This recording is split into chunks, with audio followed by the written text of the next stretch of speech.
Donc, sois clair. J'accorde les mots que vous voulez. Oui. Est-ce que Jésus n'en demeure une créature de Dieu dans le ventre de Marie? Non. Donc, Jésus est quoi dans le ventre de Marie? Dans le ventre, oui, d'accord. Dans le ventre de Marie, d'accord. Il est quoi dans le ventre de Marie? Répondez. Oui, oui, d'accord, on est d'accord. Il est un être humain. Il est une créature dans le ventre de Marie. Qui est sorti de Marie. Est-ce qu'il est une créature dans le ventre de Marie? C'est ma question. Jésus est une créature. Jésus a pris un corps dans le ventre de Marie. Est-ce qu'il est une créature dans le ventre de Marie? Maintenant, tu as conduit ma réponse. Je n'ai pas entendu. Est-ce qu'il est une créature dans le ventre de Marie? Tu me laisses répondre. Allez-y. J'ai dit que Jésus a pris corps dans le ventre de Marie. Donc, il est une créature. Donc, il est une créature. Créature, ça veut dire quoi? Il est une créature ou pas? Dans le ventre de Marie, est-ce qu'il est une créature, mais il est le créateur? Est-ce qu'il a une créature, le créateur? Je reprends, c'est la parole qui a été faite chair. D'accord, mais est-ce que la parole qui a été faite chair dans le ventre de Marie est une créature? Est une créature. Bon, ou elle est créatrice? Est une créature ou elle est créatrice? Dans le ventre de Marie. Oui. Et il a été fait chair. Oui, je sais. Dans le ventre de Marie, non. Oui. Est-ce qu'il étant dans le ventre de Marie, il est une créature ou bien il est le créateur? Est-ce qu'il est une créature ou bien le créateur? C'est une question qu'on vous a jamais posée auparavant. Est-ce qu'il est une créature ou bien le créateur? Bon. Vous pouvez ne pas répondre aujourd'hui, hein. Allez réfléchir. Non. Okay, allez-y. Parce que, comme je l'ai dit, la Bible nous dit que la parole a été faite chair. Ça, c'est vrai. Donc, elle s'est faite homme. Dans le ventre de Marie, non? Oui. Est-ce qu'elle était créature ou bien elle était créatrice? Ou bien la parole était créatrice? Ou bien la parole, c'était le créateur? Dans le ventre. Ah oui, j'ai compris ta question. Ah, ok. Mais cette question n'a pas de sens.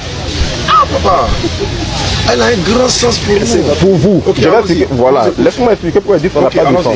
Voilà. On vous dit que la parole a été faite chair, vous dites non. C'est la parole, Dieu, qui est devenu chair. Qui a été faite chair. Donc dans le ventre de Marie, là, elle était une créatrice ou elle était la créature? Qui? La parole, là. Mais la parole, c'est Dieu. D'accord, dans le ventre de Marie, là. Répondez maintenant si c'est Dieu. Je réponds que la parole a pris corps dans le ventre de Marie. Donc quand elle était dans le ventre de Marie, là, cette parole-là, était le créateur ou bien était la créature? C'est ça ma question. C'est le créateur qui a pris corps dans le ventre de Marie. Donc la parole dans le ventre de Marie était le créateur. Qui a pris corps dans le ventre de Marie. Donc le créateur était dans le ventre de Marie. Oui, a pris corps dans le ventre de Marie. Là on a compris, ça c'est vous qui dites. Oui. D'accord, pas de souci. Donc Marie portait son créateur dans son ventre. Oui. Donc pendant qu'elle portait son créateur dans son ventre, elle adorait qui? Elle adorait qui? La question que vous posez m'amène à continuer sur le sujet. Non, Marie qui porte son Jean créateur. chapitre 1. Tu m'as posé une question. Ok, allez-y, répondez à la question. On prend Jean chapitre 1. Et puis je vous prie de bien écouter. Merci. Alors, voilà. Au commencement, la parole. Oui. La parole était avec Dieu. Écoutez bien, au commencement était la parole. La parole était avec Dieu. Et la parole était Dieu. Et la parole était Dieu. Toutes choses ont été faites par elle. Toutes choses ont été faites par elle, par la parole. Et rien de ce qui a été fait n'a été fait. Et rien de ce qui a été fait n'a été fait sans elle. En elle était la vie. Doucement. Donc, au commencement était la parole était avec Dieu, la parole était Dieu. C'est-à-dire esprit comme Dieu, Dieu est esprit.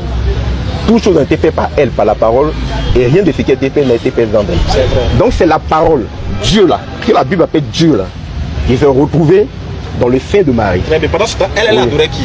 Pendant ce temps, qui elle adorait? Elle était enceinte de son créateur là. Elle continuait d'adorer le Père. Il était où? Le Père? Oui. Il n'est pas tout présent? Il n'était pas dans son ventre. Parce que la Bible établit une distinction. On y va doucement parce que c'est le but de notre présence ici.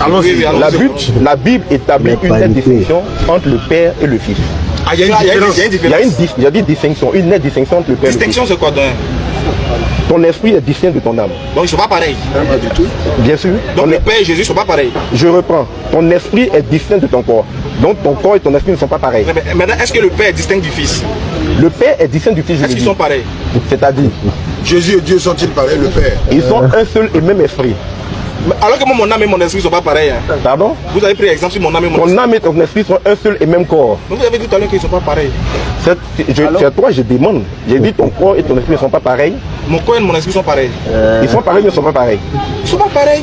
Et pourtant, parce que si mon corps meurt, là, mon esprit vit. Donc ton corps est distinct de ton esprit. Non, ils ne sont pas pareils. Laisse-moi parler. Tu me laisses parler, mais tu ne me laisses pas parler. Désolé, papa, excusez. Ton corps est distinct de ton esprit, mais les deux constituent une seule et même personne. D'accord. Donc, je vais savoir, excusez papa, on progresse dans la question. Oui. Mon corps et mon âme, ou même mon corps et mon esprit sont distincts. Voilà. Distinct. Voilà. Peut-être que c'est moi qui ne comprends pas français, mais je crois que distinct veut marquer là une différence. On est d'accord. Donc ce qui veut dire, si vous dites que mon âme et mon esprit, vous voulez montrer qu'ils ne sont pas distincts, ou mais ils sont distincts. Ton esprit et ton corps sont distincts, mais ils sont un. Ah, ils sont distincts, mais ils sont un. Voilà. Ils sont un dans quoi? Un seul corps, une seule même personne. Très bien. Maintenant, je veux savoir, est-ce que si mon corps n'existe pas, Oui. mon esprit, lui, n'existe pas? Si ton corps... Si tu vois que je suis mort, oui. mon corps disparaît, Oui. et mon esprit, il continue d'exister. il existe. Oui. Ce qui veut dire que mon esprit n'a pas forcément besoin de mon corps pour exister. Oui. On est d'accord? Oui. Très bien. Quand le fils meurt, comme les deux sont distincts là, quand le fils meurt, est-ce que le père meurt aussi? Est-ce que le père meurt? Bien, donc je reviens à la question, à ce que tu disais tout à l'heure. La Bible présente l'être humain comme un être tripartite. Esprit, âme et corps. La question que tu poses, situons-la maintenant au niveau de l'esprit et de l'âme.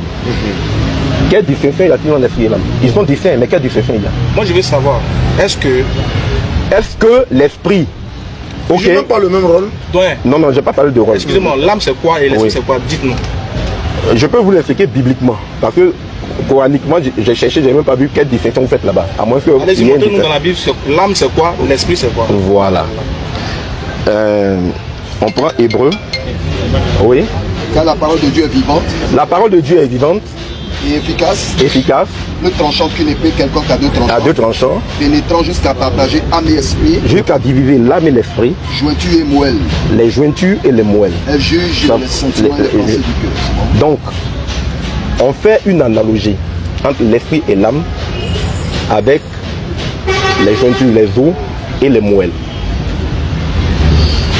Si l'os et la moelle se trouvent dans le corps, ok, la moelle se trouve dans l'os. Et quelle différence on peut faire entre l'os et la moelle? C'est en coupant, en faisant une coupe. De la même manière, la parole de Dieu fait une coupe qui nous permet de distinguer l'esprit et l'âme. L'esprit se trouve dans l'âme. L'esprit est notre véritable personne. Mais quand l'esprit sort du corps, il sort avec un corps spirituel qu'on appelle âme. Et la Bible dit, Jésus le dit, au jour du jugement dernier, les hommes ressusciteront dans ce corps. Et quand ils seront jetés dans la géhenne, ce sera pour la destruction du corps et de l'âme. L'esprit, qui lui est immortel, continue de vivre, mais de façon totalement désincorporée. Maintenant Jésus... Alors je reviens à la question que tu as posée. Si on doit... Parce que Dieu, l'homme était créé à l'image de Dieu. Si l'homme est tripartite, on va vous faire comprendre que Dieu lui-même là, on est créé à son image. Voilà. Dieu est tripartite. Voilà. Mais la Bible... C'est pas mieux vous avez dit trinitaire, parce que tripartite là, vous savez, ça résume du quoi? Ça résume de la créature. Je reviens. Vous dites tripartite, ce qui veut dire ça, c'est les choses qui appartiennent aux créatures. Moi je fais attention, laisse-moi, je prends attention, je fais attention aux mots. aussi en fait. Je ne partage, laisse-moi parler, mais je partage. Je ne partage pas la doctrine de la Trinité. Ok. Mais tripartite là c'est quoi? L'homme n'est pas trinitaire, l'homme est tripartite. Maintenant Dieu lui aussi, il est comme l'homme aussi. Il est esprit, corps glorieux, celui de Christ, Âme. et âme qu'on dit lumière, gloire. Mais Jésus a dit le contraire de ça, parce que dans Luc 24, Le contraire, je vous 36, écoute, oui. dans Luc 24, 36, 37, Jésus a dit, touchez-moi. Oui. Un esprit n'a ni chair ni os comme vous voyez que j'ai. Oui. Alors que vous dites toujours Dieu a un corps glorieux, etc. Non, alors, je vais répondre. Non, j'ai pas Oui, fini. t'as pas fini, oui, vas-y. Jésus dit, un esprit n'a ni chair ni os. Luc Non, 24, c'est allez-y, vous pouvez le biblique, lire. oui. Non, c'est juste. Ok. Luc 24, 36 à 37. Oui, vas-y, vas-y. Un esprit Oui. n'a ni chair ni os comme vous voyez que j'ai. Oui. Donc après demander Là, Jésus il a a un pas corps, Oui. il a l'âme, Oui. il Là, n'est pas il a Dieu, dit, parce que il a pas Dieu dit. qui est esprit n'a ni chair ni os. Parce que c'est le même Jésus qui a dit dans Jean 4, 24, Oui. Dieu est esprit, Oui. il faut que ceux qui l'adorent en esprit et en vérité. Oui. Et le même Jésus dit dans Jean chapitre 8, verset 40, il dit moi un être humain Oui. qui vous a dit la vérité que j'ai entendue de Dieu. Il Oui. utilise le mot un être humain. Oui. Moi un être humain. Oui. En même temps la Bible dit Dieu n'est pas un être humain. Oui. Dans Nombre 23, 19, Très intéressant. voilà, Dieu n'est pas un homme. Acclamez un peu pour lui là. Non, en islam, Ah, d'accord. Donc, c'est votre public, on dirait, hein. Moi, acclamez un peu pour lui. On ne peut pas d'acclamation. L'acclamation c'est Bon, le c'est Dieu. bon, c'est bon. Je suis en train de vous dire, Oui. ça serait une, Il me fait évoluer, c'est très intéressant. Donc je peux ça serait continuer. une contradiction flagrante Oui. de votre part. Non. Je m'explique. Ouais, attendez, passons, on va Disant parler que Jésus-Christ dit je suis un être humain, Oui. le même Jésus-Christ